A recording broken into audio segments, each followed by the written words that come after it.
Quando eu volto para a taxa de juros real, e eu falei para você que mais 70% das vezes ele bateu o CDI, na média, ele bateu o CDI em quase 2%. Ou seja, ele deu CDI mais 2%. Do lado da inflação implícita, ele deu CDI mais 3,5%.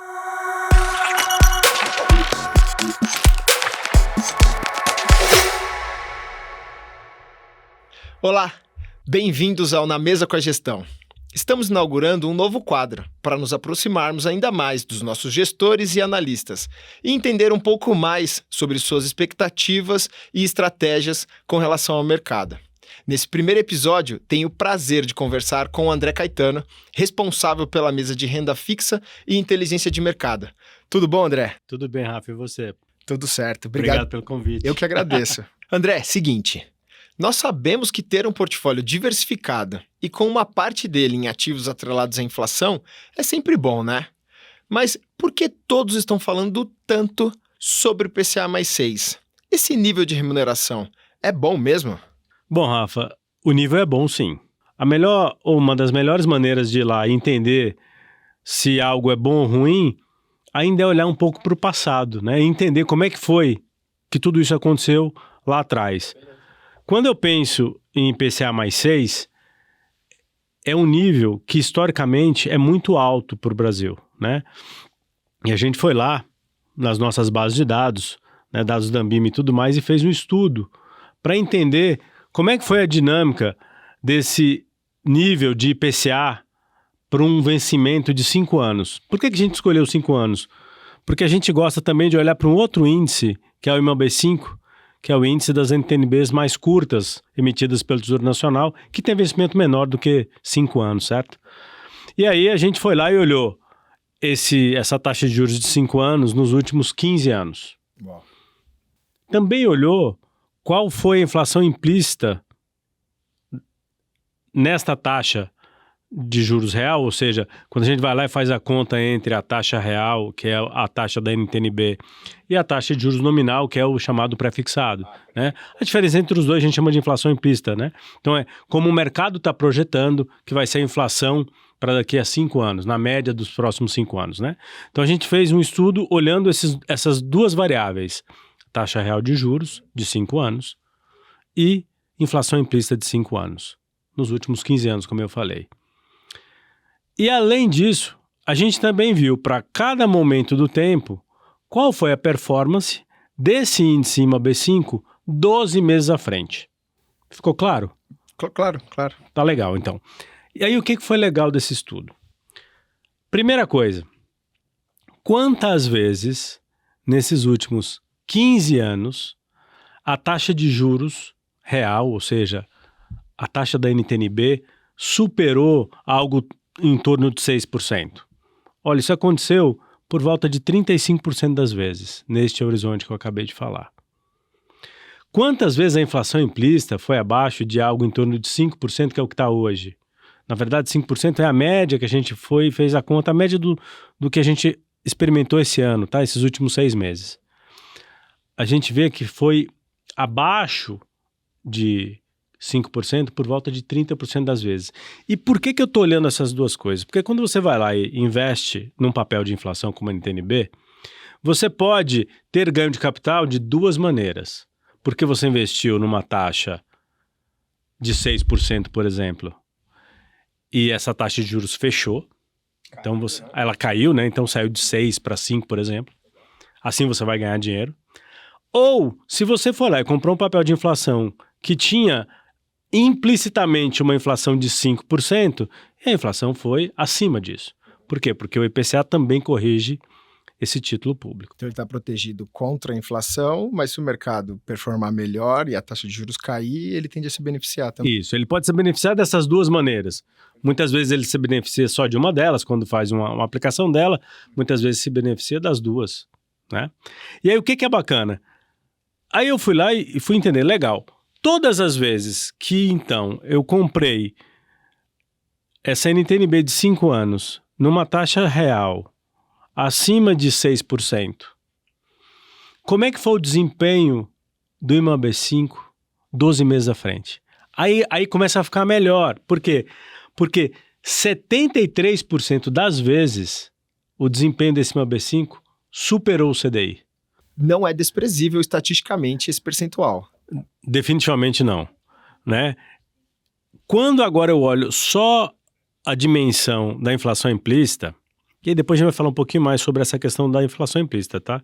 Porque a gente precisa ser correto na nossa colocação aqui, certo? Acho justo, porque tá todo mundo esperando isso Exato. também. Mas aí o que acontece, Rafa? Quantas vezes eu comprei um papel de inflação com inflação implícita estimada abaixo de 5%, como é que foi o desempenho desse mesmo B5 12 meses à frente?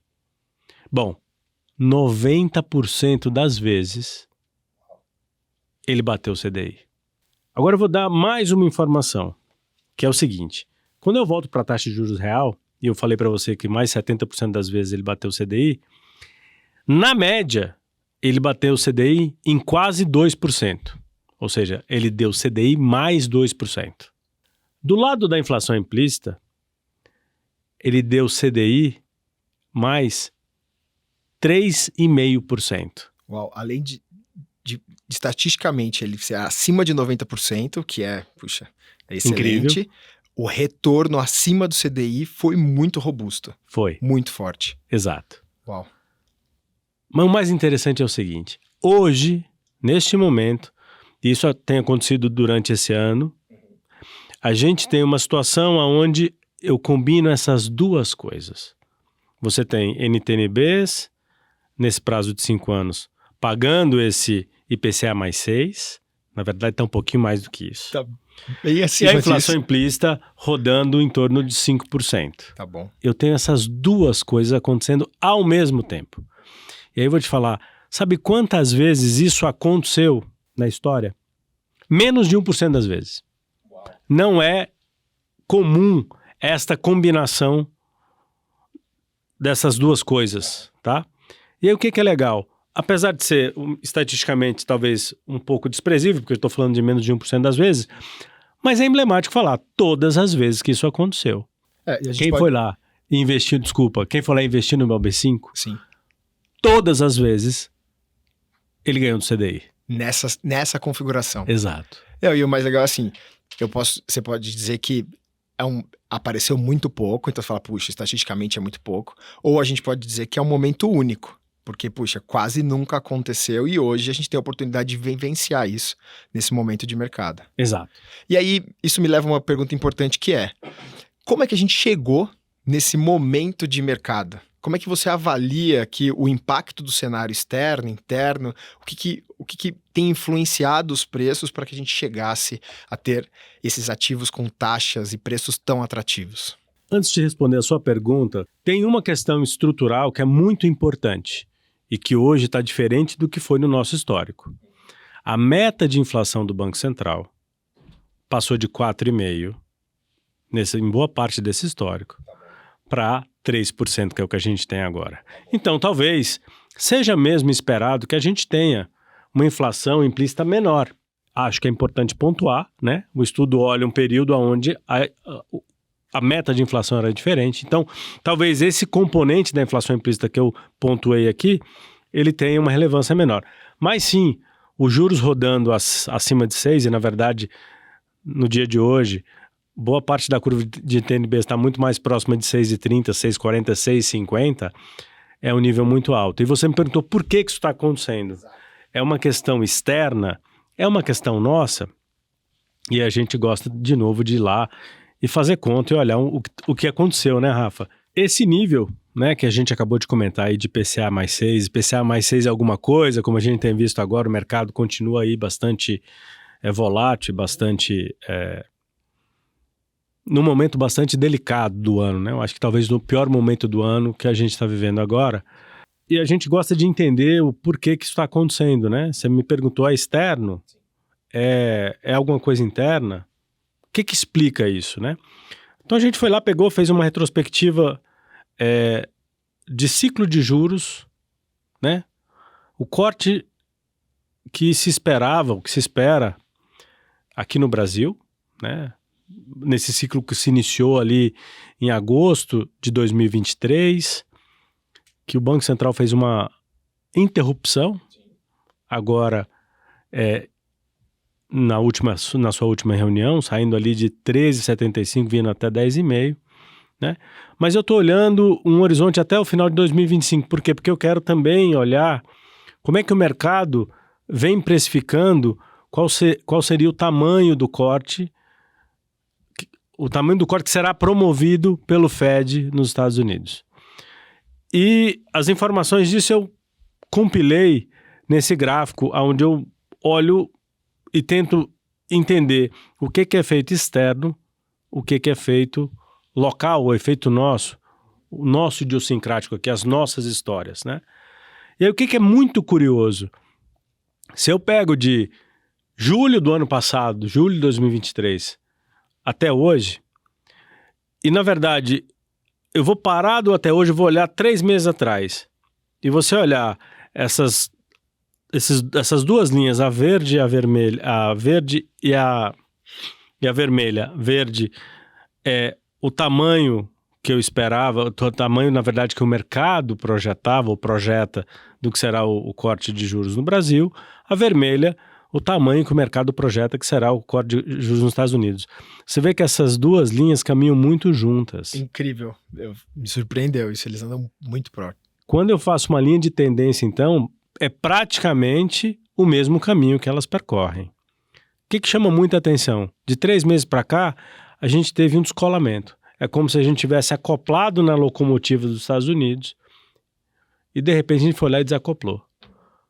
Por quê? Acho sim por conta de questões nossas, né? A gente teve ali um impacto também de América Latina, eu acho que teve um certo risk-off de América Latina. A gente percebeu isso muito bem quando saiu o resultado das eleições no México, né? Então tem um pedaço aí que é de emergência, especificamente a América Latina, mas tem um pedaço que é nosso, né? Começou aí com uma discussão sobre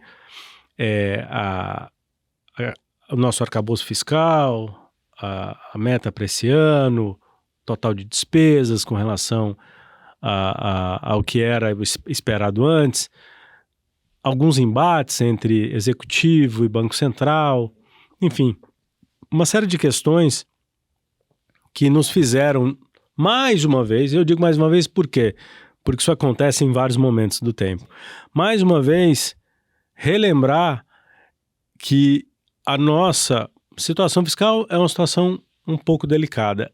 E por isso, o mercado e os agentes do mercado têm uma preocupação tão grande com este tema, né? E o tema veio à tona novamente. Então, mais uma vez, o mercado está preocupado com o que vai ser o orçamento para 2025, o quanto talvez o governo, de novo,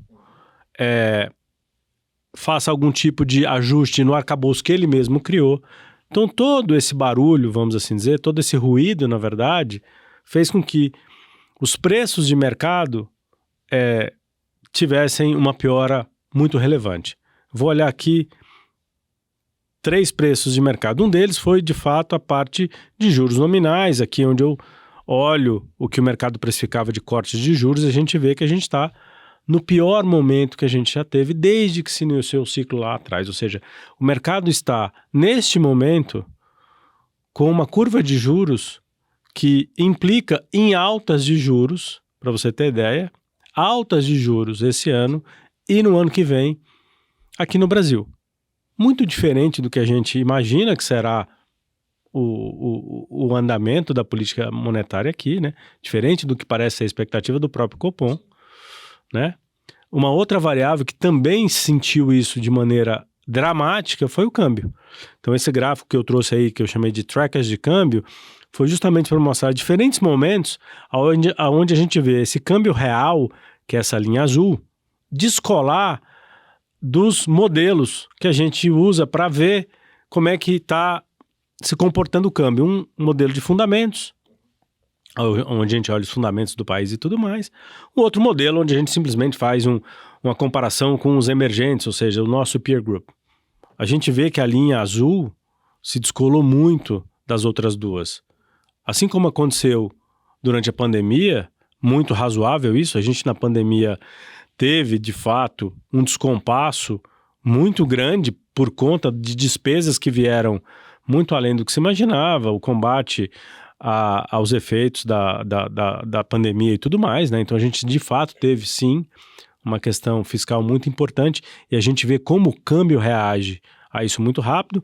A outra que chama atenção que eu circulei aqui no gráfico é quando a gente teve o impeachment da presidente Dilma, que também era uma situação onde o país passava por uma questão fiscal bastante delicada. Então, lá em 15, 16, né? Exato, exatamente isso. Justamente porque essa questão da despesa, ela é muito importante para a nossa solvência, né? Então, essa relação entre o quanto eu gasto, essa relação do quanto eu tenho de dívida versus o nosso produto interno, tudo isso são variáveis muito importantes e que sentem muito quando o mercado começa a acreditar que a gente possa caminhar para algo que indique uma crise fiscal. Não entendo eu ser o momento esse agora, mas a gente não pode negar que tanto o câmbio quanto o juros real, que é o que a gente falou das NTNBs, quanto o juros nominal, refletem isso no momento que a gente está vivendo agora. Então, sim, a gente agora tem uma situação onde talvez o impulso externo tenha perdido uma parte importante do seu impacto e a gente esteja sendo muito mais conduzido por questões nossas que, na minha opinião, hoje ainda parecem muito mais ruído do que barulho especificamente, porque assim, as discussões de orçamento, tudo elas vão acontecer agora no final de julho, a gente tem também em agosto questões no Congresso que são importantes, que vão tratar sobre o orçamento do ano que vem, certo? Então assim, ali de fato a gente vai entender o tamanho do barulho, mas o fato é que o ruído vem antes, as discussões que a gente tem tido, midiáticas, sem dúvida nenhuma atrapalham muito, e a gente vai para um cenário que a gente está vendo agora, onde dá a impressão de preços bastante esticados, vamos assim dizer. E tem até uma lógica que o André está na mesa de renda fixa, mas tem uma lógica da inteligência de mercado tá ali junto no dia a dia, porque no final, esse aqui é o nosso dia a dia. É fazer estudo, é entender dinâmica, é olhar para frente. E qual que é o objetivo disso no final, até trazendo um pouco o pessoal, é que a gente está preocupado em tentar chegar antes, observar o cenário e chegar antes no rio que todo mundo, para a gente poder beber água limpa e poder usufruir disso. Mas não parece demais, assim... Eu queria que você elaborasse um pouco mais com relação a essa parte do ruído, que você fala, puxa, parece mais ruído do que algo efetivo. Trouxesse um pouco pra gente aqui, pra gente discutir um pouco mais. Tá legal. Então, eu vou tentar dar um pouco dessa visão nossa de que talvez tenha um ruído excessivo, trazendo um pouco de números, tá bom? E aí eu estou fazendo uma comparação aqui e olhando diversas variáveis do mercado em dois momentos diferentes. Que momentos são esses? O atual e o pior momento de 2023, que aí sim era claramente um impacto do que estava acontecendo nos Estados Unidos. Então, ali em outubro foi quando a gente teve o discurso do Powell dando aquele call de high forever, ou seja, que as taxas iam ficar altas para sempre, porque a gente estava tendo números de inflação, o CPI lá nos Estados Unidos muito altos, porque a gente estava tendo números de emprego, o chamado non-farm payroll, também em níveis muito altos, surpresas para cima.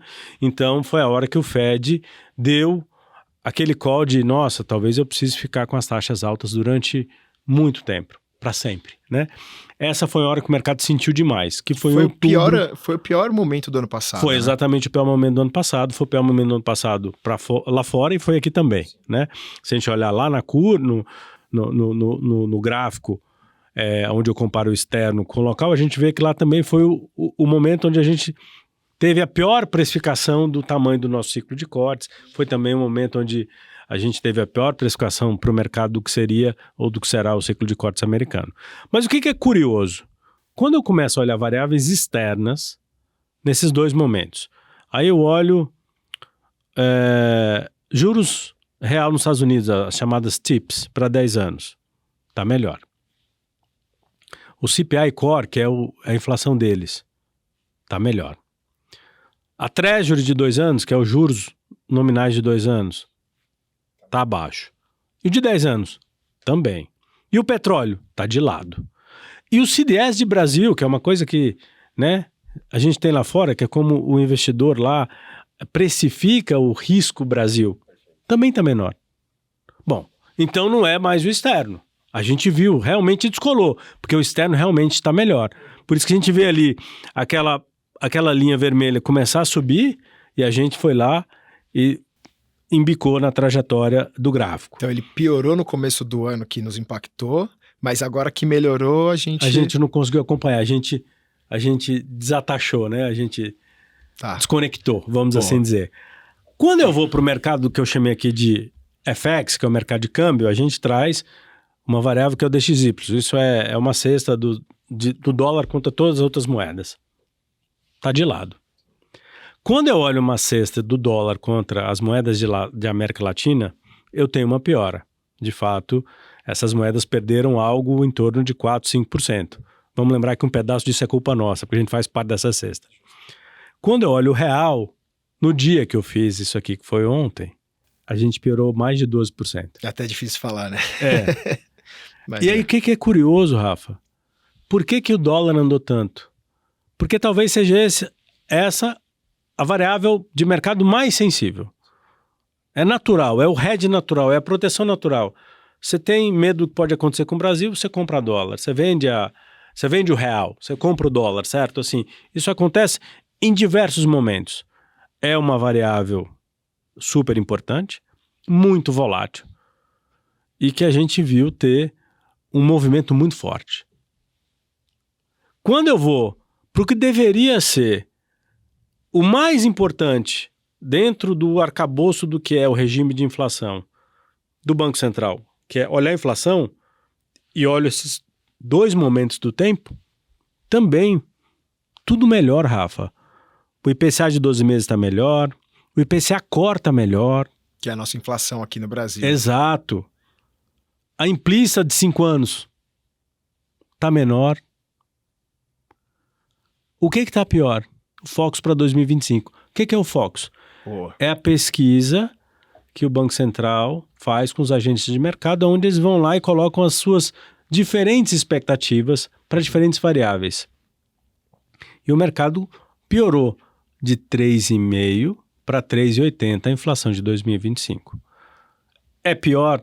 É pior. É pior. Está acima da meta, que é 3%? Está acima da meta. Historicamente, para o Brasil, 3,80 não parece assim uma coisa tão horrorosa. Não parece o fim do mundo. Não parece o fim do mundo. Mas, enfim, o Banco Central tem que perseguir a meta de inflação, então isso chama atenção. A expectativa é uma variável importante para o modelo do Banco Central, mas a gente vê que em termos de inflação, a gente não tem uma história ruim.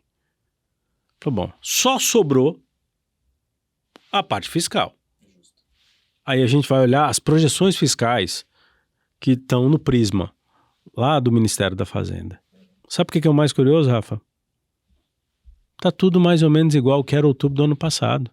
Mas enfim, se eu puder resumir isso aqui, Rafa, eu tenho a impressão de que a gente está num momento onde tem barulho, sim, tem as nossas questões, né? Eu acho que talvez a gente pudesse conduzir melhor o processo do que está sendo feito aqui no momento, mas talvez tenha muito ruído, tenha muita expectativa, tem um componente aí de dúvida que atrapalha bastante. Perfeito. Não, e o que chama atenção de novo, até uma fala que eu coloquei anteriormente, a gente sempre está projetando, sempre tem a projeção e a gente tenta ali já montar os portfólios, e eu acho que o mercado inteiro como um todo faz isso, que é o investidor quer tentar entender qual que é o caminho para frente para tentar navegar.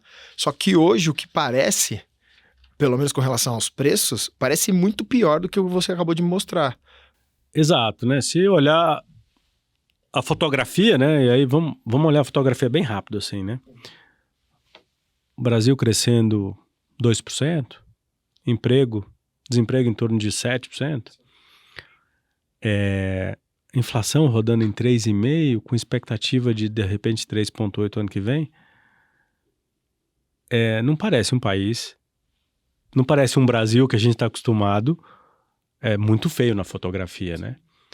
Aí você pega, e voltando lá ao início da nossa conversa, as NTNBs trabalhando com uma taxa de juros real a 6, 6,20, 6,30, 6,40, que é um nível que a gente alcançou lá no impeachment da presidente Dilma. Parece um país muito diferente, parece uma fotografia muito diferente para que a gente tenha uma variável tão relevante para tudo nesta economia, que é a taxa de juros real, está no mesmo patamar, né? Então, assim, eu acho que chama de novo a atenção e retomando o nosso ponto lá do início, né? Essa taxa de juros neste nível, essa taxa de juros real nesse nível, realmente não parece conversar com essa fotografia que a gente acabou de descrever aqui. Ah, André, tudo bem, a fotografia, talvez o filme seja pior à frente, a gente não sabe como é que vai ser a decisão do governo com relação a essa questão fiscal, como é que vai ser o cumprimento desse arcabouço e tudo mais. Ok, concordo, mas eu ainda acho que aquela visão que a gente tem aqui na Asset de não teremos uma solução para o problema fiscal, mas a gente também não vai ter uma crise fiscal, um desastre fiscal, eu acho que ela continua valendo, né? Mas a ver, né? A gente vai ter decisões importantes logo mais com relação a essa questão do orçamento. E aí talvez muitas dessas dúvidas que hoje sustentam esse nível de preço, talvez algumas delas sejam resolvidas, né? E assim, a gente falou muito sobre hoje até agora, então a gente está discutindo nível de preço, o que tem acontecido, mas uma coisa que eu quero trazer aqui para o pessoal é que isso aqui que eu estou fazendo com o André, a gente faz quase todo dia, que é discutir um pouco de mercado, discutir estratégia, ele me traz uma ideia nova, eu vi uns gráficos diferentes aqui, eu já cobrei ele, falei, pô, isso aqui eu nunca vi, ele, não, mudei a cor, tal, tô só de olho. Mas o que eu lembro que muitas conversas a gente tem sobre o longo prazo, e aí eu me recordo de um artigo que você escreveu no jornal, tá falando disso, a gente tem que voltar a fazer mais, sobre o longo prazo, que você trazia ali uma ideia e trazia ali sugestões bem interessantes. Você pode falar um pouco mais sobre ele? Claro, Rafa, até porque assim, a gente ficou boa parte do tempo aqui falando sobre o momento, né? É exato. O timing, né? Parece um timing de mercado apropriado, parece uma hora boa de comprar Brasil, parece que o preço está esticado. Isso é muito uma questão de entender que talvez seja uma boa oportunidade. Mas eu tenho convicção que para o investidor, o mais importante não é o timing no sentido de momento, é o time no sentido de tempo, no sentido de prazo. O que de fato traz bons resultados para os investimentos é o investidor ter paciência e esperar com que aqueles investimentos maturem. Essa tá okay? parte é difícil. E aí a gente fez um estudo, a gente fez há quase uns 2 anos atrás. Uhum. E ele é muito atual. E de fato a gente escreveu um artigo sobre isso, onde a gente foi lá, pegamos de novo o IMAB5, porque eu gosto do IMAB5, já te falei, você sabe disso. Eu falo que o IMAB5 é uma máquina. E aí a gente foi lá, olhou uma janela histórica do IMAB5 de 20 anos, Rafa. 20 anos de história. Eu não tinha nem nascido ainda. Ok? Nem eu. Justo.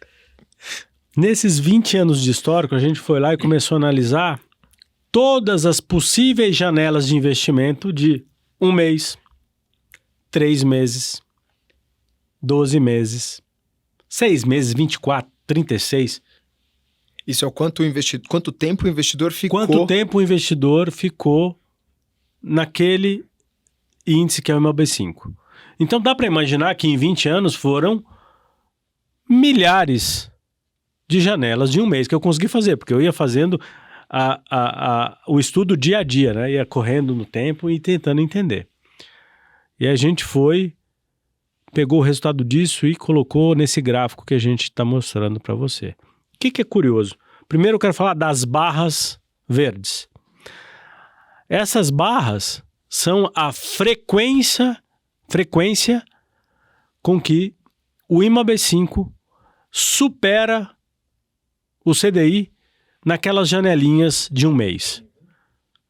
E o que a gente vê aqui? Que para investimentos de 1 mês, o IMAB5 bate o CDI 58% das vezes.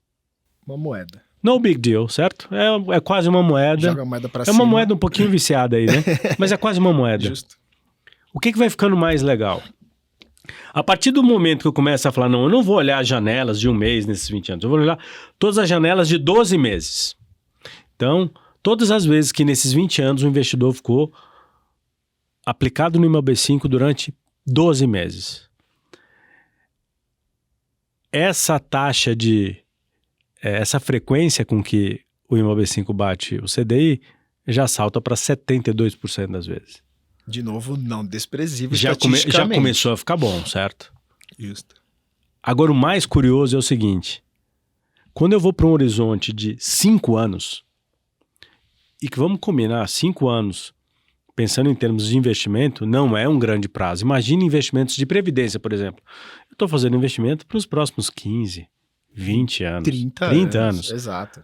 Parei nos 5 anos, tá? Porque nos 5 anos já ficou legal demais. Nunca existiu,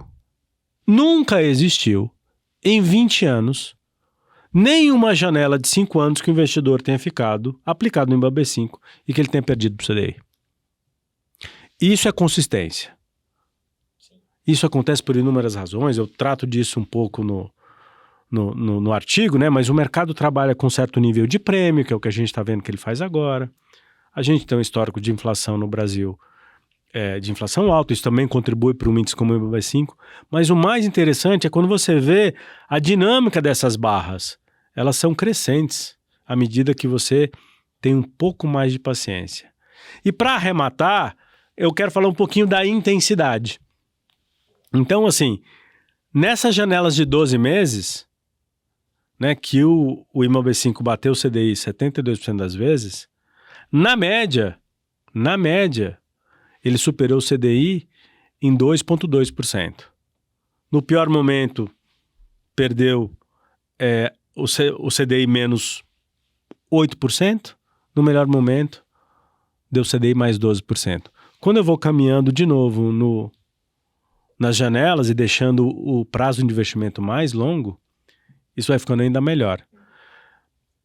E para finalizar, eu queria chamar atenção para isso que é muito importante. Você falou de diversificação, sem dúvida nenhuma é muito importante para qualquer portfólio de investimento, mas além da diversificação, a paciência, né? Por isso que é importante que você, quando vai investir, saiba exatamente que pedacinho do seu dinheiro colocar naquele tipo de investimento, né? Então, se é um investimento de curto prazo, corra menos risco. Se é um investimento que tem uma determinada finalidade, adeque o nível de risco dele, mas sempre se preocupe com um horizonte de médio e longo prazo. Ali, o investimento, ali você ter a paciência vai trazer bons resultados, tá? Então, assim, eu acho que a gente falou bastante sobre, de novo, timing, mas eu gosto mais dessa parte aqui do estudo. Eu acho que isso aqui é mais forte, é mais relevante do que o momento do IPCA a 6, ou eu acho que ele é importante, ajuda a tomar a decisão de investir, mas uma vez investindo, ter a paciência e esperar com que o investimento mature, eu acho que é o mais importante de tudo. E para quem está nos assistindo, eu consigo até combinar essas duas coisas, porque parece oportuno o nível de taxas, mas o longo prazo também é interessante. Então, puxa, para quem está pensando em começar, o nível parece interessante. Mas lembra, eu tenho que casar a expectativa de utilização dos meus recursos com relação à minha estratégia. Se você montar essa estratégia, o André mostrou, para um mês, ela não é relevante. E isso eu tento colocar para qualquer tipo de estratégia. Renda fixa, pré-fixada, atrelada à inflação, bolsa, multimercado. Tudo que você estiver olhando no curto prazo e você precisa, você tem que ter um pouco mais de consistência com relação, um pouco mais de previsibilidade. Para o longo prazo, apesar da volatilidade, as coisas tendem a se suavizar ao longo do tempo. Então, eu acho que talvez essa seja a principal notícia aqui, informação que a gente queria contribuir. É essa dinâmica que a gente quer trazer para vocês. Então, é trazer um pouco do que o gestor está vendo, como ele está vendo, as particularidades, os estudos. Esse pessoal é fera em fazer isso todos os dias. E o que a gente fez aqui nada mais foi do que mais ou menos como a gente toca no nosso dia a dia. Então, espero que vocês tenham gostado. André, muito obrigado pela oportunidade de falar com você. Eu que agradeço, Rafa. Obrigado pela oportunidade. Chama sempre que quiser. Espero ter sido útil, né? A gente trouxe aqui, de fato, alguns gráficos, alguns estudos que são meio chatos de entender mesmo. Talvez alguma coisinha um pouco mais técnica. Eu acho que isso nos ajuda a tomar as decisões, né? E eu quis compartilhar um pouco com você como é que é lá na mesa mesmo. É assim que a gente trabalha. São essas coisas que a gente leva para a nossa discussão diária, né? Para provocar os gestores, para testar a convicção, para entender, agora está na hora de diminuir o risco, está na hora de aumentar o risco. Por que parece bom, né? E, lógico, sempre que a gente pode ir lá conversar com o investidor e trazer para ele alguma coisa valiosa que vai ajudar não só na tomada de decisão dele, mas no entendimento de como ele deve olhar os portfólios de investimento dele, eu acho que é sempre muito bom. É muito gratificante estar aqui, dividir um pouco com vocês o nosso dia a dia, Excelente. como é que as coisas funcionam lá na mesa, né? Excelente. E os nossos especialistas de investimento do Bradesco, eles estão por dentro de tudo isso aqui, porque foi o que eu disse. Esse aqui é o nosso dia a dia. Então o André não parou para fazer um material para vir aqui falar comigo. A gente pegou o que ele estava usando no dia a dia, falando com os gestores e com todo mundo, para a gente poder compartilhar com vocês. Então agradeço a oportunidade, espero encontrar vocês no próximo. Gente, até a próxima. Tchau, tchau.